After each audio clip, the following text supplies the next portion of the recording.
If you've worked for a company or team with a brilliant culture, I don't need to explain to you what it looks like or why it's important. That sense of being in the right place with the right people and making amazing things happen will be self evident to you, and you'll try to replicate it everywhere you go. You know why culture matters, and you'll die on that hill if you have to. Unfortunately, there's a decent chance that some or all of your colleagues have never experienced what brilliant really looks like, and it can be hard to explain without becoming vague and fluffy.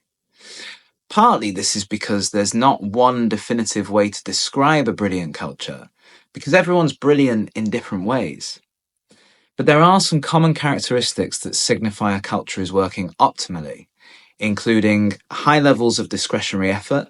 People come up with great ideas when they're not at work and are excited to tell the rest of the team about them. Low levels of turnover, with quiet quitting almost non existent. Plenty of examples of career progression, leading to eagerness to take on new responsibilities and contribute in new ways, knowing it'll be recognised.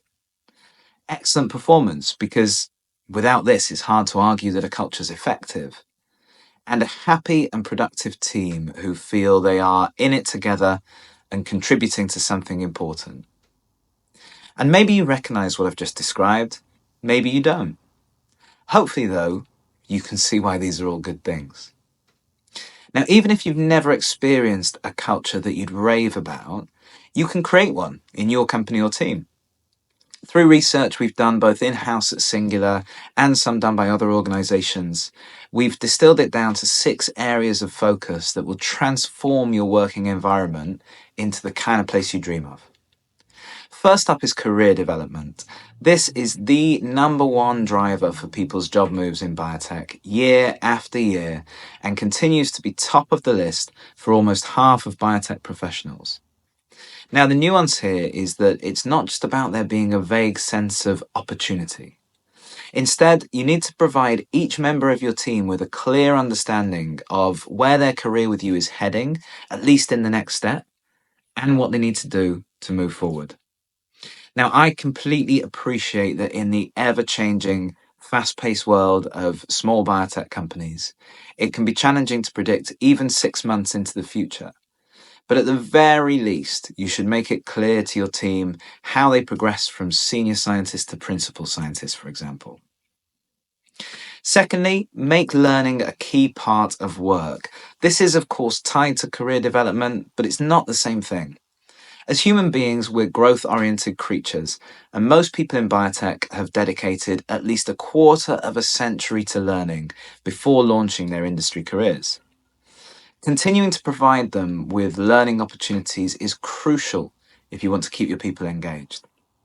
Learning and growing usually means doing things you've never done before, of course, so it's also important to accept that in those circumstances, mistakes are going to happen and people will fail. Your role as a leader or cultural champion is to embrace failure and ensure that valuable lessons are learned. It's important to foster a dedication to continuous improvement as well, individually and as a group. No one expects that their employer is perfect, but people certainly want to see that you're trying to get better. And if you are, you'll significantly improve your chances of success.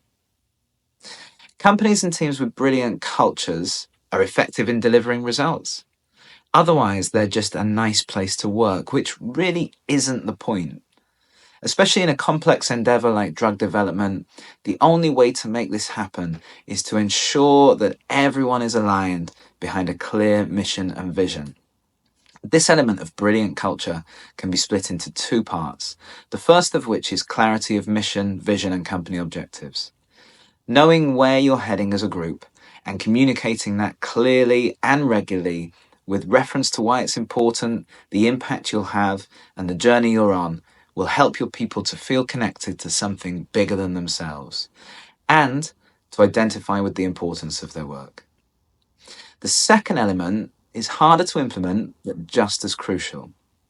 Because once you have clarity of destination, or at least of direction, you must make sure that every department, every team, and every individual is working towards specific objectives that align with the overall mission. and that their performance is managed in relation to those objectives regularly and proactively. If you inspire your team to buy into your mission but don't align their work around it and drive them to deliver, you'll end up with a crisis of belief in the company's ability to achieve its goals, which is typically a catalyst for the best people to move on. Organizations with a brilliant culture are also typically able to clearly explain what that culture is and what it's not, often through a well-articulated set of values, principles, or behaviors. They then hire people whose personal values align with the group's. This alignment means that they can build diverse teams who still share common ground. That common ground is based on a set of beliefs about what's important and how work should be conducted, rather than on demographic factors that typically suppress diversity. It should also go without saying that brilliant working environments are usually havens of respect, fairness, and compassion. That's not to say they're families. Treating people well pays dividends, though. Of course, the pressure's often on in biotech, and bereavements, illnesses, or other distracting and derailing situations will come at challenging times. Remembering that you're working with people is critical. Now, unfortunately, the bar's not very high on this front, so just trying to be a decent human being should be plenty to enhance a sense of commitment and loyalty. And finally, in a company that's likely made up of outstanding minds, often the best in the world at what they do, your default approach should be to give them autonomy and to value their input. Now, I've already said that you must be clear on the results you need from your team.